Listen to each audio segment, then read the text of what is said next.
laurentduchesne.fr aussi pour aller retrouver bien sûr tout son univers et tout ce qu'il fait également. Vous verrez qu'il y a vraiment beaucoup de contenu. Et puis là, on va être avec un nouvel invité, un parcours incroyable. Il va tout nous expliquer. On est avec Alejandro. Bonjour Alejandro. Bonjour. Alejandro, enchanté à vous. Alejandro, enchanté. Alors Alejandro, tu vas sans complexe nous parler de ton parcours. Oui. On est d'accord. Tu vas tout nous dire de l'expérience incroyable que tu as vécue avec Laurent.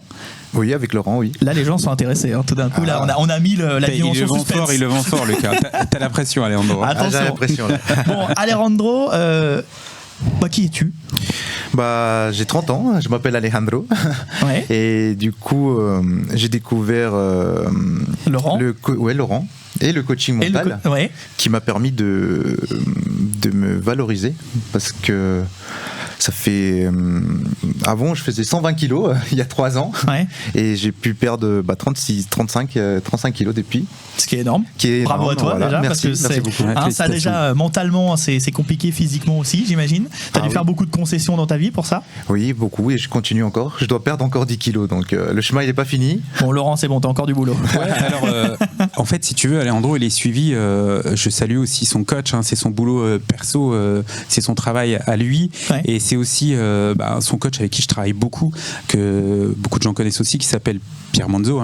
Pierre, bien sûr. Qui est un grand champion lui aussi. Ouais, exact. Ouais. Avec qui on travaille souvent, parce que voilà, il y a beaucoup de similitudes avec ce qu'il fait, ce que je fais. D'accord. Et qui aussi travaille avec Alejandro pour l'emmener à atteindre son objectif, puisqu'il va vous expliquer, mais c'est un combattant également. Oui. Alors, je pratique le JJB et le grappling. Grappling, c'est quoi ? Le grappling, c'est ceux qui connaissent l'UFC, la face au sol, le combat au sol, avec les clés, les étranglements, clés de cheville. Voilà. Guillotine, ça fait rêver. Guillotine, étranglement, voilà. Il y a des femmes qui aiment, hein. Pardon, c'est pas le sujet, excusez-moi. Je suis trompé. Je suis trompé d'émission. Pas le même étranglement, mais oui. Ouais, donc non, mais on est sur des sports de combat assez costauds, quoi. Oui, exactement. C'est techniquement aussi. Techniquement, il y a beaucoup d'efforts. La préparation physique est très importante. Et puis, j'ai découvert en octobre, c'est en octobre. Je sais plus. Quand est-ce que tu es venu ? Ça doit être, oui, c'était à peu près la période d'octobre qu'on avait fait la prépa. Et du coup, que la préparation mentale est une grosse partie de la préparation du sportif, quoi. Est-ce que tu pourrais nous expliquer comment Laurent, alors tu me dis Laurent si je dis les bons termes, mais comment Laurent a réussi à te reprogrammer mentalement, on peut le dire comme ça ou pas ? C'est un bon terme, c'est ce qu'on appelle la reprogrammation du cerveau, même s'il est fort, mais souvent avant de reprogrammer, il faut déprogrammer. D'accord. Donc je ne vais pas tout vous dire, mais... tu veux nous raconter ou pas, Alejandro ? Je peux raconter une petite partie, oui. Allez. Donc...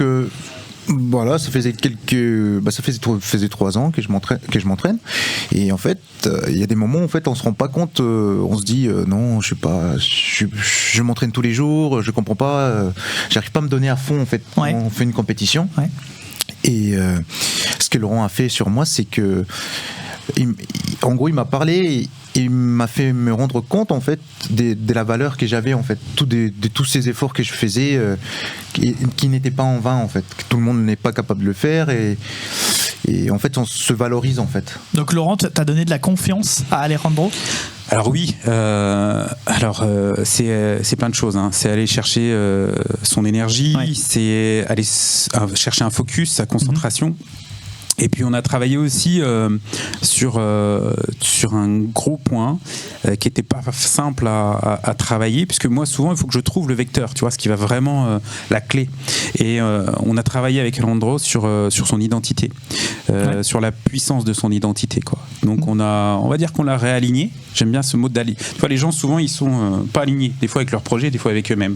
Et donc on a tout réaligné. Et moi ce qui m'a fait plaisir, c'est déjà qu'il m'a fait confiance. Et puis on a fait 1 heure ensemble. Des fois les gens me disent combien de séances, on a fait ça, on a travaillé 1 heure. Oui. Et souvent il faut pas grand chose, et des fois aussi c'est utiliser les bons mots, trouver la bonne carte à jouer. Et là on a fait 1 heure de préparation mentale. Et on est parti ensuite, en tout cas tu es parti 2 jours après faire un combat à Paris, si je me trompe. J'avais fait 2e, Voilà, c'est deuxième, Alors que la plupart du temps, c'était perdu d'avance à chaque fois. Déjà, là, j'avais un gros stress, je commence à avoir les jambes lourdes. C'est fou. J'arrivais pas à réfléchir, alors que là, cette fois-ci, j'étais serein. La respiration aussi m'a aidé beaucoup. Ouais. La respiration. T'as vraiment eu un déclic en fait. Oui, vraiment. C'est fou. Et ça, Laurent, quand t'entends ça, parce que toi, j'imagine que maintenant, voilà, t'as pris avec le temps, t'es coach depuis 28 ans, avec le temps, t'as pris confiance aussi en toi sur ces sujets-là, mais la première fois que t'as reprogrammé quelqu'un, que tu l'as emmené très loin, tu t'es dit, waouh, mais en fait, j'ai comme un pouvoir. Des fois, tu te fais peur, parce que tu dis, est-ce que j'ai pas fait de conneries? Ouais. Est-ce que je suis pas allé trop loin, en fait, avec la personne? On va pas transformer en chien, donc non. ça va. Ouais. Mais des fois, tu vois, par exemple, j'ai eu aussi un combattant de MMA qui est venu me voir du Luxembourg. Ouais. Et il me dit, en fait, les combattants sont souvent hyper gentils. Hein. Alors sur le ring, c'est autre chose. Et son problème à lui, il me dit, moi, je manque d'agressivité. Ok. Et il avait fait un combat en Irlande qu'il avait perdu par manque d'agressivité. Alors par contre, il avait bien géré son stress, il n'y avait pas de souci. Et lui, il avait ce manque d'agressivité. Et il me dit, est-ce que tu peux travailler sur l'agressivité? Chose que je ne fais pas.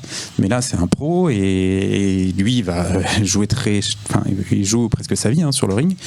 Donc on a travaillé de son agressivité. Et si tu veux, je vais pas te donner toutes les techniques, mais il est ressorti d'ici, du lieu où on est. Ouais. Et quand il m'a serré la main, j'ai senti, tu vois, un pouvoir animal, quoi. Ah ouais. C'est-à-dire qu'il avait des griffes rétractables. Carrément. Il avait des crocs, je voudrais pas mettre ma main dedans. Ouais. Et des fois, tu dis, waouh. Est-ce que je suis pas allé trop loin dans, entre guillemets, du conditionnement, puisqu'on travaille sur le conditionnement pour un moment bien spécifique. Et si tu veux, je lui ai dit, cette phrase-là, je me rappelle, je lui ai dit, attention, tu feras comme un chat. Une fois que tu auras serré ta proie, tu vas serrer dans les dents, mais après tu relâches ta proie et tu laisses partir la souris, quoi. Ouais, d'accord. Tu vois, mais des fois tu es surpris par entre guillemets, mais c'est pas moi, c'est les techniques, c'est tu vois, la visualisation que j'utilise beaucoup, les techniques de respiration, on va utiliser des techniques d'ancrage, on va utiliser, alors je vais pas donner tout ce que je fais, mais des fois on va loin, puis des fois en fait c'est souvent, tu passes 1 heure avec la personne et tu vas chercher ton inspiration, des leviers, la méthode, toujours pareil, et puis les bons mots. Tu vois, si tu travailles avec un combattant, tu vas utiliser ses codes. Tu vois, par exemple, il parle de game plan, c'est ça que vous parlez, tu vois, ces choses-là, donc tu vas chercher les mots qui leur parlent. Tu vois, hier j'avais une personne qui fait l'équitation, tu vas pas utiliser le même mot. Un footballeur, c'est encore autre chose. C'est pas les mêmes choses que tu vas chercher, en fait, que tu vas puiser. Un chef d'entreprise, tu vas parler de vision, tu vois, ça va être encore autre chose. Donc tu t'adaptes surtout à la personne et tu essayes de trouver les mots qui résonnent. Tu vois, par exemple, hier, moi j'avais une personne, et ça c'est super intéressant, elle me dit, mon cheval, il veut pas passer les obstacles. Ouais. Tu vois, donc et je lui dis, mais écoute, il faut que ça va vous paraître fou, mais je lui dis, communique avec ton cheval. Il me dit, je le fais déjà, super, mais je lui dis, change le terme, ce n'est plus un obstacle, c'est un écueil, tu vois, des fois c'est juste ce mot que tu vas changer, ce code qui va te permettre de sauter l'obstacle justement et de passer l'écueil. Mais je vais peut-être aller un petit peu loin, tu me dis, mais est-ce que quand elle te dit c'est mon cheval qui n'arrive pas à sauter l'obstacle, est-ce qu'en fait ça veut dire que c'est la personne qui est sur le cheval finalement qui a un manque de confiance en elle pour que le cheval passe l'obstacle?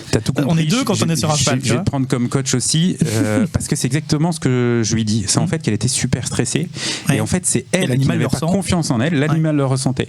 Donc hier on a travaillé sur elle, tu vois, pour justement se détacher du résultat, se relâcher. Donc on a travaillé sur la libération du stress avec le mouvement, on a travaillé sur les techniques de respiration, la visualisation. Mais tu vois, elle est venue me voir hier pour une compète dimanche. Je lui dis ça va être juste, quoi. C'est sûr. Et puis pareil, tu la vois bouger, tu te rends compte que dans son corps ça manque d'appui, des choses comme ça, mais elle en avait conscience aussi. Donc tu vois, ça sera un travail à faire, je lui dis, sur 6 mois, quoi. Mais et on a tous du travail, et moi le premier. Mais quand tu as tu vois, ce que je regrette aussi, c'est que on a tous besoin d'un coach, et aussi moi, on appellera quelqu'un de tout à l'heure, j'espère qu'il sera là. Mais on a tous besoin d'un regard extérieur. Tu vois, moi j'ai perdu du temps. Si je savais aujourd'hui tout ce que je sais à l'âge de 20 ans, j'aurais été encore beaucoup plus fort. Oui. T'as une jolie araignée au bord de ton micro, elle est magnifique, n'aie pas peur, je gère le stress. Voilà, ça c'est le management du stress, vous voyez. C'est ça, c'est partie des techniques. Voilà. Bon, après c'est normal d'apprendre. Si tu savais déjà tout à 20 ans, tu t'ennuierais, je pense. C'est vrai, puis je continue d'apprendre, je voyage énormément, je rencontre des gens, et on apprend toujours, et de gens même insoupçonnés, et des fois même d'enfants, de mes élèves, de tout le monde. Bon, en tout cas c'est très intéressant. Merci Alejandro. Merci beaucoup. Merci à toi, merci beaucoup. Et puis c'est quoi, t'as une compétition à venir là? Une compétition le 15-16 juin. D'accord. Ah bah, bonne chance à toi. Guy. Championnat de France, Kimono. Guy. Alors Guy, c'est avec kimono. Ouais, Avec voilà. kimono, c'est- Et no Guy, c'est sans kimono, c'est ça. Bah, on te souhaite le meilleur. Bah ouais, Merci carrément. En tout cas, je te remercie beaucoup d'être venu. Merci beaucoup pour l'invitation. Bah ouais, et puis force à toi, à toute ta team aussi. Bonjour à tes entraîneurs aussi. Bonjour à eux, merci. Découvrez Laurent Duchesne, coach sportif et mental dans les Vosges avec Lucas en live. Et retrouvez Laurent Duchesne sur tous ses réseaux sociaux.